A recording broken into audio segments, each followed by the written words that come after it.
सो हम डिस्कस कर रहे थे अपना next value wild life value जिसमें है प्रोवाइड एम्प्लॉयमेंट। एम्प्लॉयमेंट की बात करें तो या creation of jobs, wild life has helped create thousand of jobs both directly और इनडायरेक्टली। हम जानते हैं कि वाइल्ड लाइफ के थ्रू हमें बहुत सारी जॉब्स भी प्रोवाइड होती हैं। जैसे कि हम एरिया की बात करें तो area of forestry department, zoos, game parks. It is common to find people working in those areas. There are also people employed to take care of the animals, and there are also other professionals such as journalists who play the role of reporting and developing documentaries. जो documentaries बनाते हैं या ऐसे journalists जो कि उस area की reporting करते हैं। इस तरीके की उनकी वाइल्ड लाइफ या वाइल्ड स्पीशीज़ के उनके डिफरेंट डिफरेंट एरिया में उनके नेचर में ही उनकी डॉक्यूमेंट्रीज़ जो बनाते हैं, इस तरीके के एम्प्लॉयमेंट्स भी लोगों को ये वाइल्ड लाइफ प्रोवाइड कराता है। इसके अलावा वाइल्ड लाइफ एंड टूरिज़्म ये दोनों भी एक तरीके का बहुत बड़ा अ, हम कहें तो एम्प्लॉयमेंट का एक ज़रिया है। जैसे कि हम कह सकते हैं कि बहुत सारे होटल्स इंडस्ट्रीज़ एस्टेब्लिश हुई हैं एम्प्लॉय इसकी जगह वाइल्ड लाइफ एंटरटेनमेंट के लिए या टूरिज़्म के कारण। तो इन होटल्स में जो रिक्रूटमेंट होते हैं, एम्प्लॉयमेंट मिलते हैं, वो भी इन वाइल्ड लाइफ की वजह से ही इनडायरेक्टली हो सकते हैं। नेक्स्ट आते हैं protects the livelihood and knowledge of the indigenous people.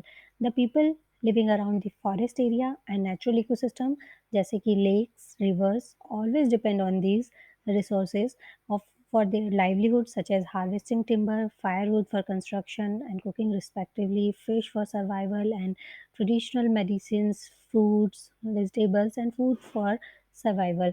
तो ऐसे जो ऐसे लोग जो कि इन फॉरेस्ट एरिया के या इन नेचुरल इकोसिस्टम के आसपास रहते हैं, वहाँ के लाइवलीहुड को को भी प्रोटेक्ट करना बहुत ही ज़रूरी है। इन इंडिजिनस पीपल को इन आसपास की लाइवलीहुड के लिए उनके प्रोटेक्शन के लिए बहुत ही ज़रूरी है कि उन्हें अवेयर किया जाए कि ताकि वो इन पॉपुलेशन को एनहांस करें, नेटिव पॉपुलेशन को एनवायरमेंटल प्रोटेक्शन के लिए एनहांस करें ताकि उन्हें अच्छा और हम कहें तो प्योर एनवायरनमेंट मिलता रहे। For instance the survival of the indigenous people of the Amazon rain forest is dependent on the region's wild life conservation efforts. तो वहाँ के जो रेन फॉरेस्ट के रहने वाले जो इंडिजिनस पीपल हैं, उन्हीं के कारण, उन्हीं के प्रयासों से ये इस रीजन का वाइल्ड लाइफ कंजर्वेशन जो है वो हो पाया है। नेक्स्ट आते हैं हम वाइल्ड लाइफ वैल्यू में हम कहें तो wild life serves as a preserve for future generation. अगर हम वाइल्ड लाइफ को प्रिजर्व करेंगे तो ये एक तरीके के लिए हमारी नई नेक्स्ट फ्यूचर जनरेशन के लिए भी एक प्रिजर्वेशन का काम करेगा।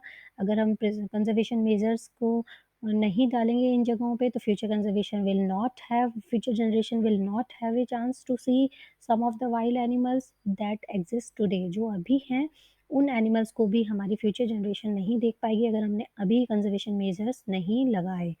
So many wild animals are reducing at an alarming rate due to human activities, and several such as Amur leopard, cross river gorilla, black and Javan rhinoceros, Hoxsebell turtle, South China tiger, pangolin, Sumatran elephant, they are in the verge of extinction. तो ऐसे animal जो कि verge of extinction पे अगर हमने अभी भी हमने उनके लिए उनको कंज़र्व करने के लिए स्टेप नहीं लिया, तो हमारी नेक्स्ट जनरेशन इनको नहीं देख पाएगी। Despite the advanced technology, the scientists have been trying to impregnate the female rhinoceros with no success। तो हम ये कह सकते हैं कि highlight that need to conserve the wildlife as human will found it difficult to take up the natural role of wildlife। तो हम सब जानते हैं कि अगर हमने इन वाइल्ड लाइफ को कंजर्व नहीं किया तो हमारे लिए ये बहुत ही बड़ा एक गहरा संकट बन सकते हैं। तो ये तो थे हमारे wild life values. This is all about the wild life values and next we will discuss about the eco tourism. Eco tourism में हम सबसे पहले इसकी डेफिनेशन को देखेंगे। According to the international tourism eco tourism society It can be defined as responsible travel to natural areas that conserve the environment, sustain the well being of the local people, and involves interpretation and education. ऐसी ऐसा travel जिसमें कि natural areas को travel किया जा रहा है जो कि कंज़र्व एनवायरनमेंट में है एंड वहाँ के लोकल पीपल उसको वेल बीइंग तरीके से सस्टेन करके रख रहे हैं एंड अगर इसमें हम कहें कि इसमें involvement of interpretation and education हो तो टूरिज़्म ऐसा ट्रैवल इको टूरिज़्म कहलाता है। It is the definition to the according to the international eco tourism society. Such traveling can be created thanks to an international network of individuals, institutions, and the tourism industry where tourists and tourism professionals are educated on ecological issues. Eco tourism के बारे में अगर हम उनके principles की बात करें तो इसके पीछे क्या प्रिंसिपल है, इको टूरिज़्म का क्या प्रिंसिपल है? तो जो इंटरनेशनल टूरिज़्म सोसाइटी है, इको टूरिज़्म सोसाइटी है, it highlights some principles associated with the uh, eco tourism कि इको टूरिज़्म कहाँ पे स्टैंड करता है, ऐसे प्रिंसिपल्स उन्होंने हाइलाइट किए हैं। देन क्या कहाँ पे स्टैंड करता है? More than minimizing physical, social, behavioral, and psychological impacts. Ecotourism is also about building a culture of environmental respect and protection while providing positive experiences to visitors and hosts.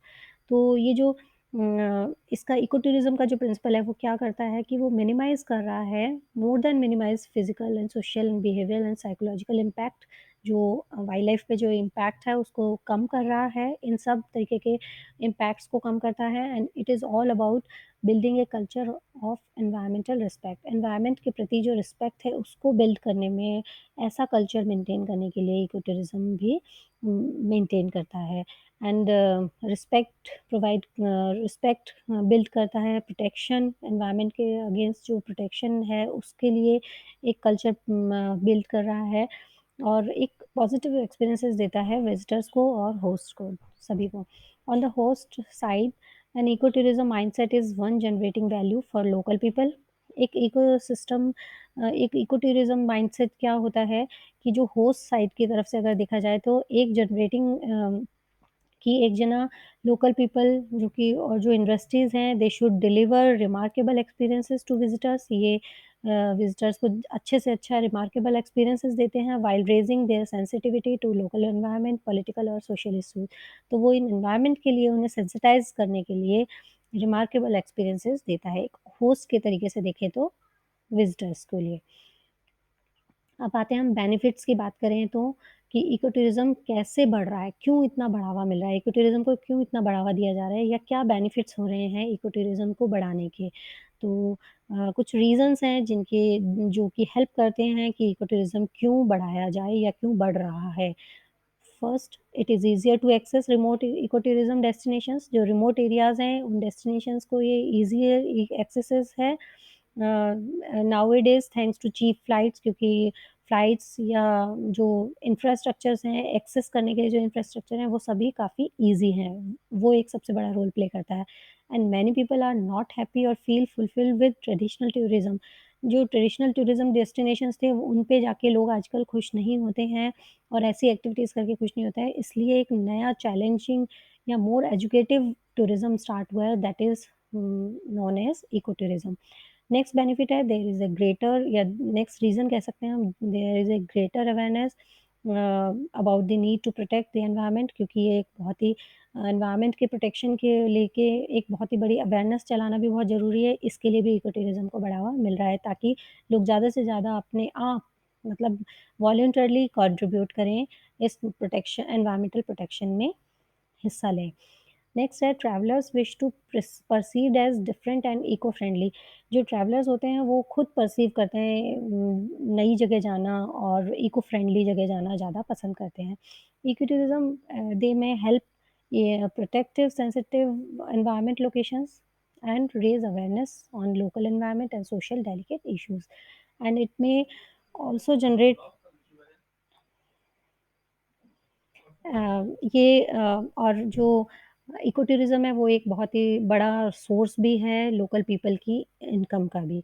तो ये भी एक बड़ा रोल प्ले करते हैं। तो ये तो थे सारे बेनिफिट्स या रीज़न्स जिनकी वज़ह से इको टूरिज़्म को बढ़ाना बहुत ही ज़रूरी है। नेक्स्ट देखते हैं हम, इको टूरिज़्म को अगर इतना इको टूरिज़्म बढ़ रहा है, इतने सारे गोल्स फुलफ़िल हो रहे हैं, लेकिन इसके बावजूद डिस्पाइट ऑफ दीज़ गोल्स कि एनवायरनमेंट प्रोटेक्शन के जो गोल्स हैं, उनके अलावा भी इको टूरिज़्म ऐसा है जो अनइंटेंशनली भी कहीं न कहीं एनवायरनमेंट के लिए हार्म पहुँचा रहा है। क्यों? उसके भी कुछ रीज़न्स हैं, वो हम देख लेते हैं, क्यों पहुँचा रहा है या कैसे पहुँचा सकता है। Eco tourism often go to environmental fragile areas, environmental fragile area जो हैं, वहाँ पर भी ये इको टूरिस्ट वहाँ तक पहुँच जाते हैं और बहुत ज़्यादा पहुँच भी गए हैं, ऑलरेडी वेरी पहुँच भी गए हैं और जाते ही हैं जनरली और दे कोलैप्स और गेटिंग एरोडेड। ये उन्हें वहाँ के एरिया को, अच्छे एरिया को, एनवायरमेंटल फ्रेंडली एरिया को ख़त्म कर रहे हैं। एंड वाइल्ड लाइफ को डिस्टर्बेंस होता है, वेजिटेशन रिमूव होते हैं क्योंकि प्लांट कलेक्शन किए जाते हैं वहाँ से कभी-कभी गार्बेज जनरेशन हो रहा है, बहुत ज़्यादा गार्बेज बढ़ रहा है, जितने लोग वहाँ जाएँगे, जितने विज़िटर्स जाते हैं बहुत सारे कॉन्सिक्वेंसेज़ हैं जो कि इको टूरिज़्म के लेके उस एनवायरनमेंट एरिया को डिस्ट्रॉय करते हैं। Some visits they are done in sensitive periods बहुत सारे ऐसी विज़िट्स भी होती हैं जो कि उनके सेंसिटिव पीरियड्स में होती हैं, जैसे कि जो ब्रीडिंग पीरियड है या हैचिंग पीरियड है, उस टाइम पे अगर आप एनिमल को परेशान करोगे या कहोगे कि आप उनको देखने भी जाओगे तो उनको डिस्टर्बेंस होता है। तो इस तरीके के सेंसिटिव पीरियड्स भी कहीं न कहीं उनको हार्म पहुँचा रहे हैं। बहुत सारे हिडन इम्पैक्ट्स भी हैं जो कि जैसे फ्यूल जो रे रोड ट्रैवल है या एयर ट्रैवल है उसमें जो फ्यूल कंज़म्पशन हो रहा है वो भी एक हिडन इम्पैक्ट है, हिडन नेगेटिव इम्पैक्ट है for the environment. There is the risk of eco tourism turning into mass tourism अगर मास टूरिज़्म में कन्वर्ट हो जाता है इको टूरिज़्म तो ये बहुत बड़ा रिस्क क्रिएट कर देता है या ह्यूज इम्पैक्ट देता है अलग-अलग लेवल्स पे एनवायरनमेंट के अलावा भी, बहुत जगह। ऑफ साइट इम्पैक्ट्स भी आते हैं यानी कि अगर हम साइट के अलावा के भी कुछ इम्पैक्ट देखें जैसे कि clearing lands to build infrastructure क्योंकि अगर हम कहें कि हम कोई जंगल देखने जा रहे हैं या हम कोई सेंचुरी या पार्क नेशनल पार्क देखने जा रहे हैं तो उसके आसपास के एरिया को के जंगल हटा के वहाँ पे कंस्ट्रक्शन इंफ्रास्ट्रक्चर रोड होटल्स वगैरह बनाए जाते हैं तो ये ऑफ साइट इम्पैक्ट्स भी इसके बहुत ज़्यादा आते हैं तो इको टूरिज्म जितना बेनिफिट्स दे रहा है उतना ज़्यादा वो हार्म भी पहुँचा रहा है तो ये भी ध्यान में रखते हुए ये भी बताया जाता है कि नेगेटिव इम्पैक्ट्स भी हैं इसके, ठीक है? This is the all about eco tourism.